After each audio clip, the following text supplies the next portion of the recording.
श्री राधे राधे। भक्तों, दिव्य महान महान जो गुण होते हैं भक्तों के, संतों के, उनकी जानकारी सामान्य व्यक्तियों को नहीं होती है। सामान्य व्यक्ति पता नहीं कहां कहां से अवगुणों की कल्पना कर लेते हैं।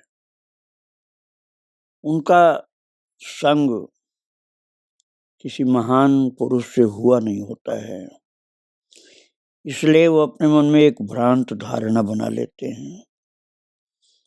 जैसे कहीं साधु वेशधारी कुछ नशेबाजों को देखा तो यही समझते हैं कि सब साधु नशेबाज होते हैं, या संगीत साधना करने वाले लोगों को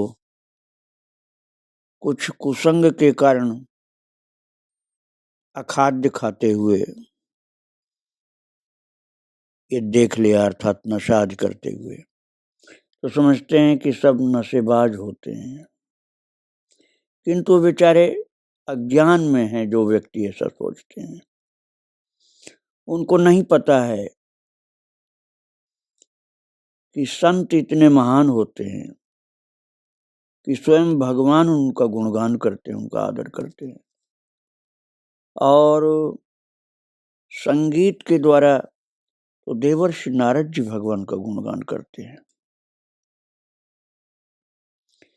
और सरस्वती माता भगवान का गुणगान करती हैं। और कलयुग में हम कहें तो श्री वृंदावन धाम में स्वामी हरिदास जी महाराज, अष्टछाप के कवियों में गोविंद दास जी महाराज, त्यागराज जी दक्षिण भारत में, और मैं कह सकता हूँ कि आज जब जिन महान भक्त का चरित्र सुनाने जा रहा हूँ, भक्त श्री आसुदाराम जी महाराज, ये भी उन्हीं महान पवित्र भगवत भक्तों की परंपरा में थे जो संगीत के द्वारा बहुत उच्च कोटि की भक्ति, प्रभु का प्रेम प्राप्त किया था। भक्तों, मुझे अच्छी तरह से याद है, आपसे लगभग 22-23 साल पहले, जैसे कि वृंदावन धाम में लगभग सभी आश्रमों में भागवत पढ़ने वाले, संस्कृत का अध्ययन करने वाले बालक लोग खान पान, आवास आदि की सुविधा प्राप्त करके जा करके भागवत पढ़ते हैं, संगीत विद्यालयों में संगीत सीखते हैं। तो ऐसे ही भक्ति आश्रम में भी थे विद्यार्थी लोग, और वो भागवत भी पढ़ते थे और संगीत भी सीखते थे, भजन कीर्तन गाते थे। तो जो सीखने जाते थे उनमें से कुछ लोगों ने मुझे बताया था कि वहाँ बहुत महंगा सिखाते हैं, वहाँ बहुत पैसा लगता है। तो हमने कहा कि क्या कोई ऐसी जगह है, पता करो जहाँ पैसा नहीं लगता हो। तो उन लोगों ने आकर के बताया कि एक आसुदाराम जी महाराज हैं, उनके यहाँ पैसा नहीं लगता है, संगीत वो फ्री में सिखाया जाता है उनके यहाँ। मैंने कहा कि कौन सिखाता है? बोले कभी कभी आसुदाराम जी सिखाते, नहीं तो उनके शिष्य लोग सिखाते हैं। तो मेरे मन में बड़ी श्रद्धा उत्पन्न हुई कि आसुदाराम जी निश्चित ही कोई संत स्वभाव के व्यक्ति हैं, जो भगवान के गुणगान करने की ये रसमयी विद्या संगीत फ्री में सिखाते हैं। लेकिन अधिक कुछ मैं उस समय उनके विषय में नहीं जानता था। अब प्रभु की कृपा से आसुदाराम जी भक्त के विषय में बहुत कुछ जानकारी मुझे मिली, तो मैं आप लोगों के सम्मुख उन महान भक्त के चरित्र को लेकर के आया हूँ। महाराज, संतों ने भी बड़ा गुणगान किया उनका। अब आप इतने से समझ जाइए कि अखंडानंद जी महाराज उनको बहुत प्रेम करते थे, बहुत चाहते थे, और उनका साथ किन लोगों का था? हरि बाबा, उड़िया बाबा, हाथी बाबा, आनंदमयी माता, दुर्गी माता, करपात्री जी, अखंडानंद जी, हनुमान साहब पोद्दार जी महाराज, डोंगरे जी महाराज, पागल बाबा और महान महान संतों के साथ ही रहना चाहते थे। उन्हीं की संगत थी। निःशुल्क संगीत शिक्षा देना, भगवान के प्रेम में मस्त रहना और दूसरों को भी प्रेरित करते थे इस प्रकार से। अखंडानंद जी महाराज के स्नेह भाजन तो थे ही, बहुत से भागवत वक्ताओं को, संगीतज्ञों को संगीत कला सिखा करके भगवान की लीला गुण पद गायन कराया और ब्रज निष्ठा भी उनकी अद्भुत थी। उन्हीं का चरित्र आज आप श्रवण कर रहे हैं, जो अद्भुत चरित्र है। यद्यपि रहने वाले सिंध के थे, जो अब पाकिस्तान में, किंतु आपको आश्चर्य होगा कि सिंध के रहने वाले महान भक्त आसुदाराम जी का जन्म वृंदावन में हुआ था और ये एक रसिक संत माने गए। इनका जन्म श्री वृंदावन धाम में ही हुआ था 20 अगस्त 1929 को। श्री भक्त आसुदाराम जी के जो पिताजी थे कीमत राम जी, वो सिंध शहर के एक मशहूर हलवाई थे और उनकी माता का नाम प्रेमी बाई था। वे परम भागवती थी। जब भक्तों देश का बंटवारा हुआ हिंदुस्तान पाकिस्तान के रूप में, तो उससे थोड़ा पहले ही, थोड़ा क्या कई वर्ष पहले ही, आसुदाराम जी के माता पिता भारत में तीर्थों की यात्रा करने आए थे। उस समय में श्री वृंदावन धाम भी आए। तभी आसुदाराम जी का जन्म वृंदावन में हुआ था, जब वो तीर्थ यात्रा में आए थे। और संत लोग कहते हैं कि जिस पर ईश्वर की अगाध कृपा होती है, उसी को श्री धाम में जन्म मिलता है। कहाँ सिंध और कहाँ श्री वृंदावन धाम। कुछ महीने के लिए वृंदावन धाम में आए थे और कुछ महीने यहाँ जन्म बच्चे का हुआ तो कुछ महीने और रुकना पड़ा। इसके बाद सिंध शहर वो वापस लौट गए, उनके माता पिता बच्चे को लेकर, और सिंध शहर में ही लालन पालन हुआ। जन्म श्री वृंदावन धाम में हुआ आसुदाराम भक्त का, लेकिन पालन पोषण तो सिंध शहर में ही हुआ, क्योंकि माता पिता का घर वहीं था। छोटी सी उम्र में इनके अंदर ईश्वर भक्ति भरी हुई थी। इनका मन साधु संतों, वो भगवान के प्रेमी फकीरों में बहुत लगता था। एक बार श्री वृंदावन धाम से एक रास मंडली सिंध पधारी। वो रासलीला हो रही थी। जो बालक कृष्ण बना हुआ था, महाराज आसुदाराम जी को उस बालक में ही भगवान श्री कृष्ण के साक्षात दर्शन होने लगे और इतना प्रत्यक्ष दर्शन था वो कि वो दर्शन इनकी सहन शक्ति के बाहर हो गया और आसुदाराम जी बेहोश हो गए।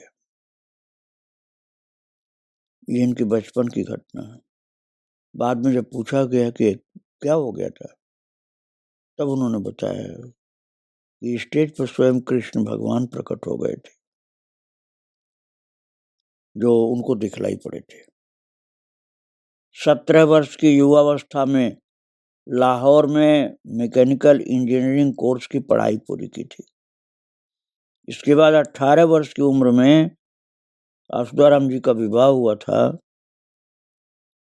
और श्री कृष्णा देवी नाम की कन्या से, किंतु महाराज इनके अंदर तो ईश्वर के प्रति अटूट आस्था और वैराग्य था।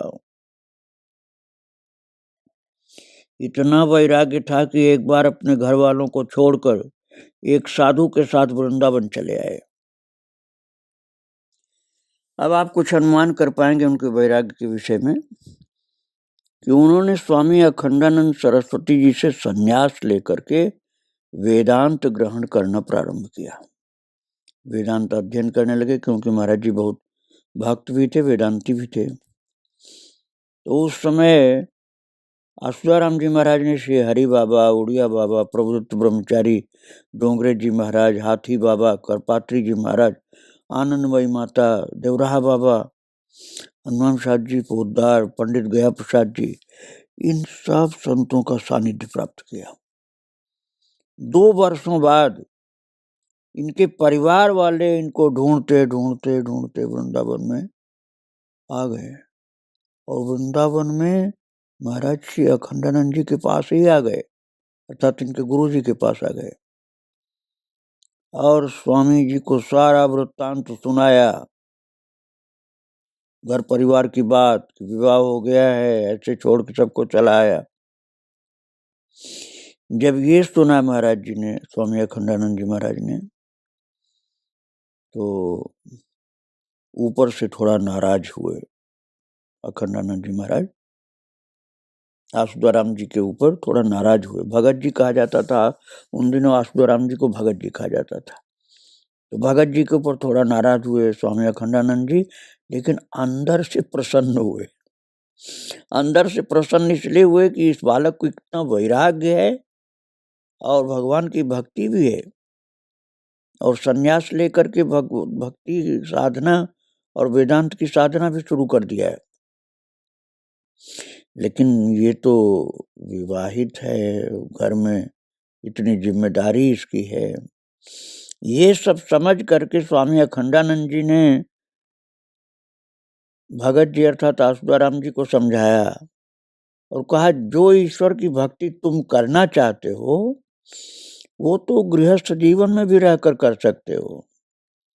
अरे हम तो सन्यासी अकेले हैं और बिना किसी चिंता के भजन कर लेते हैं, किंतु गृहस्थ से जूझने वाले व्यक्ति के लिए भजन करना बहुत कठिन होता है। और ये भी कहा कि तुम यदि गृहस्थ में रहकर भजन करोगे तो तुम पर ईश्वर हमसे भी ज्यादा कृपा करेंगे। संन्यास वाले गुरुदेव अखंडानंद जी महाराज ने साफ कर दिया कि तुम गृहस्थ में रहकर भजन करोगे तो तुम पर भगवान हमसे भी ज्यादा कृपा करेंगे। बहुत समझाया बुझाया जब, तब भगत जी सिंध प्रदेश वापस चले गए और गृहस्थ में फिर से रहने लगे। सखर शहर में महाराज जी श्री आसुदाराम जी ने अनंतपुर साहिब से फिर गुरु मंत्र लिया, और आसुदाराम जी महाराज अपने गुरुदेव में श्री राधा जी का दर्शन प्राप्त किए। अब आप सोचिए कितने महान थे वो अनंतपुर साहब कि उनके अंदर राधा जी का दर्शन मिला इनको। और एक बार सिंध नदी के किनारे लेटे हुए थे, नींद आ गई और नींद में ही करवट बदली और नदी में गिरने ही वाले थे कि राधा जी ने प्रकट हो करके इनको अपनी गोद में ले लिया, श्री गुरुदेव के रूप में आकर, गुरुदेव के रूप में आकर गोद में लिया था। बाद में रहस्य खुला कि गुरु जी तो आए नहीं थे, राधा रानी थी। और देश के बंटवारे के बाद फिर भारत के जयपुर शहर में आ गए और कुछ समय वहां काम काज किया। बचपन से ही बहुत सुरीला गाते थे, संगीत सीखने की रुचि भी थी। वो इच्छा जयपुर में पूरी हुई और जयपुर में गोस्वामी ब्रह्मानंद जी से शास्त्रीय संगीत की शिक्षा ली। शास्त्रीय संगीत की शिक्षा ही इनके जीवन में बहुत सरसता घोल दी। भक्तों, शास्त्रीय संगीत जो भारतीय संगीत है, उसमें ऐसा कुछ भी नहीं है जो आदमी भटक जाए। उसमें देवी देवताओं के नाम के राग हैं, देवी देवताओं के नाम के ताल हैं, और भगवान के ही लीला गुण नाम आदि के पद हैं। कुछ भी ऐसी बात नहीं है जहाँ भटकने की बात हो, यदि शास्त्रीय संगीत कोई सीखता है तो। हाँ, बाद में संगीत के नाम पर कुछ दूसरा स्वरूप प्रकट किया गया, मैं उसकी चर्चा नहीं कर रहा हूँ। तो शास्त्रीय संगीत की शिक्षा जयपुर में गोस्वामी ब्रह्मानंद जी से प्राप्त किया आसुदाराम जी ने, और कुछ समय पश्चात फिर आगरा आ गए और एक वर्कशॉप में काम करने लगे। धीरे धीरे अपनी मेहनत और लगन से आगरा में वर्कशॉप बना लिया, और इनकी कोई शाम सत्संग संगीत की महफिल साधु संतों के बिना नहीं गुजरती थी। और हर शाम अर्थात प्रतिदिन शाम को संत सत्संग प्राप्त करना और भगवान के लीला पद गायन में संगीत का सदुपयोग करना। आए दिन सत्संग, प्रवचन, रासलीलाएं, भंडारे, संगीत कार्यक्रम इनके घर में ही हुआ करते थे। श्री आसुदाराम जी 4 भाई और 4 बहनें थी। सभी का विवाह हो गया। छोटा भाई इनके साथ रहता था, भगत जी के साथ। आसुदाराम जी को भगत जी कहा जाता था। सब लोग इनको एक महान भक्त मानते थे।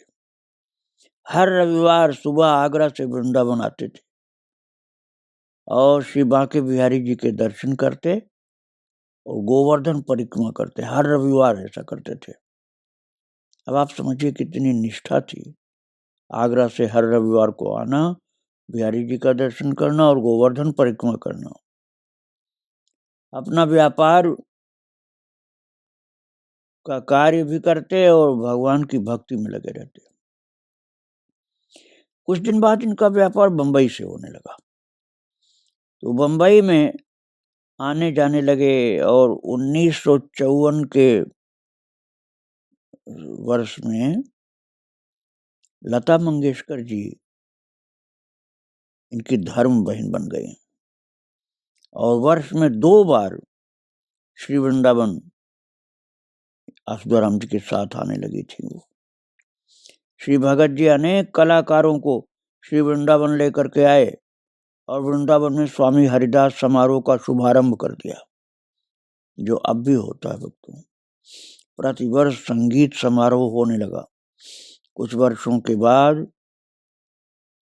उन्होंने वो समारोह वृंदावन के गोस्वामियों को सौंप दिया और कई वर्षों तक सहयोग भी देते रहे। गोस्वामियों को सौंपने के बाद भी सहयोग देते रहे, क्योंकि संगीत वालों से बहुत ज्यादा इनका संपर्क था। संगीत वाले मानते भी बहुत थे। संगीत के जानकार लोग, चाहे वो साधु संत हों चाहे कलाकार लोग हों, आसुदाराम जी को बहुत मानते थे। एक बार रात में अकेले मशीन पर काम कर रहे थे। सारे कारीगर जा चुके थे और पार्टी का अर्जेंट ऑर्डर था। रात को ही माल पार्टी को देना था। तभी काम के बीच में मोटर का व्हील टूट गया। उस समय सारी बाजारें बंद हो चुकी थी। चिंता सताने लगी। तभी एक बालक वहां आया और भगत जी से बोला, भगत जी चिंता क्यों करते हो, लाओ पैसे, मैं अभी ला करके देता हूँ। और फुहारे बाजार में एक दुकान खुली है, किंतु इतना भी वक्त आपके पास नहीं था भगत जी के पास कि व्हील ला करके ऑर्डर स्वयं पूरा कर पाते। तो उन्होंने पैसे दे दिए उस बालक को और बालक ने 2 घंटे का रास्ता 5 मिनट में पूरा करके व्हील लाकर दे दिया। 2 घंटे का रास्ता था, इतनी दूरी थी जहाँ व्हील मिलती थी, और 5 मिनट में ला के दे दिया। तो व्हील को मोटर में लगाया, उसके बाद मन में सोचने लगी कि 5 मिनट में कैसे लाए। 2 घंटे से तो कम लगना ही नहीं, कितना ही कोई तेज भागे, सवारी से भागे, बच्चा ये 5 मिनट में ला के दे दिया। इतना सोच करके बालक की ओर देखा तो महाराज वहां कोई बालक था ही नहीं, और जो मशीन का व्हील टूटा था वो व्हील उनके हाथ में देकर के बालक अंतर्धान हो गया। बहुत दूर दूर तक दौड़ धूप की, बालक तो यही था, आधा मिनट भी नहीं हुआ, दिया और खड़ा ही हुआ था, और अब तो कहीं है नहीं। तो चकित रह गए वो। अब समझ में आया कि कोई बालक नहीं हो सकता जो 5 मिनट के अंदर 2 घंटे की दूरी तय करके आ जाए। और अब पक्का विश्वास हो गया, क्योंकि ये ज्ञान हो गया, ये साक्षात श्री कृष्ण ही थे, आगरा में अपने भक्त के संकट को दूर करने के लिए आ गए थे। 20 वर्षों तक भगत जी ने वहां व्यापार किया। 1972 में व्यापार में बहुत घाटे भी झेलने पड़े। तब पूरा का पूरा मन उचाट हो गया संसार से। मन में वैराग्य तो था ही। आगरा छोड़कर हमेशा के लिए वृंदावन रहने चले आए सन 72 में, और 1972 से वृंदावन में ही रहे महाराज। और यहाँ आकर के वृंदावन धाम में श्री राधा कृष्ण के रंग में और गहराई से रंग गए। 108 बार गोवर्धन की परिक्रमा की, और राधा कृष्ण के जल में खड़े होकर के, राधा कृपा कटाक्ष राधा कुंड के जल में खड़े होकर 108 बार प्रतिदिन करने लगे पाठ। तो मैया ने कृपा की, राधा रानी ने इनको दर्शन दिया, और 8 बेटियां, वो 2 बेटे महाराज ये भगवान का परिवार मान करके सेवा करते थे। वृंदावन में ही रह करके सबका विवाह संपन्न करा दिया। श्री वृंदावन धाम में संगीत समारोह नाम से एक महोत्सव शुरू हुआ भगत जी के द्वारा, और भगत जी ने अर्थात श्री आसुदाराम जी महाराज ने रसिक महापुरुष त्रिवेणी सेवा समिति की स्थापना की, एवं वृंदावन में संगीत विद्यालय की स्थापना भी निःशुल्क संगीत शिक्षा विद्यार्थियों को प्रदान करते हुए किया। वृंदावन की महिमा पर पुस्तकें भी लिखी। प्रेम की उपलब्धि, मानव जीवन की सफलता, संगीत से भागवत प्राप्ति आदि ग्रंथ भी लिखे उन्होंने। और हिंदी, पंजाबी, सिंधी, उर्दू में कृष्ण उपासना पर अनेकों भजन लिखे। भजन लिखते भी थे, गाते भी थे। भगत जी कभी अपने द्वारा लिखित भजन जग प्रसिद्ध कलाकारों को गाने के लिए नहीं देते थे। जो बहुत प्रसिद्ध सिंगर लोग थे उनको अपने भजन नहीं देते थे, किंतु जो भगवान के प्रेमी सिंगर थे, अच्छा जो भगवान के भक्ति भाव से, प्रेम से भगवान के होकर के भगवान का भजन गाते थे, केवल धनार्जन के लिए नहीं, केवल यश के लिए नहीं, उन लोगों को देते थे कि आप ये भजन गाओ, भगवान की भक्ति प्राप्त करो। इससे जगत के प्राणी श्री राधा कृष्ण की लीलाओं का आस्वादन कर सकें, ये उनका उद्देश्य था। और फिर उन्होंने देखा कि सिंगर लोग जो भगवान के भक्त हैं, अर्थात भक्ति वाले चीज गाते हैं, तब उन्होंने अपने भजन उनको दिए, और वो महान महान कलाकार इनके पास आ करके भक्ति रस का आस्वादन करना शुरू किया। उनमें अनूप जलोटा, सुरेश वाडकर, कविता कृष्णमूर्ति, अनुराधा पौडवाल, अलका याज्ञिक, शंकर महादेवन, ये नाम थे। मनहर उदास, नितिन मुकेश, बहुत से ये भक्ति को आदर देने वाले, संगीत को समझने वाले, जो केवल सांसारिक गीत नहीं गाते बल्कि भगवान के पद लीला गान करते थे, वो लोग फिर इनके पास आकर के जोड़ने लगे और उन लोगों ने प्रार्थना किया कि आपने जो लिखा है, आप इतने सरस भगवान की भक्ति में डूबे हुए वृंदावन धाम में, वो हम लोगों को भी प्रसाद दीजिए। तब इनकी कृपा से उन लोगों को भी पद मिले और उन लोगों ने भी भगत जी के चरणों में आकर के बहुत रस प्राप्त किया कि भक्ति की बातें बहुत अद्भुत हैं, बहुत रसमयी हैं। कन्हैया और राधा रानी की कृपा थी। मैंने आपको सुनाया, राधा रानी नदी में गिरने से बचाया। बांके बिहारी जी ने अर्थात भगवान कृष्ण ने स्वयं ला करके इनको जो मशीन का व्हील टूटा था वो ला के दिया। 2 घंटे का काम 5 मिनट के अंदर कर दिया। ऐसे अनंत कृपाएं इनके ऊपर भगवान की हुई हैं, उनको आगे मैं फिर सुनाऊंगा। आज भक्त श्री आसुदाराम जी और उनके ठाकुर जी के चरणों में प्रणाम करके यहीं विराम दे रहा हूँ भक्तों। श्री राधे राधे, जय श्री राधे राधे।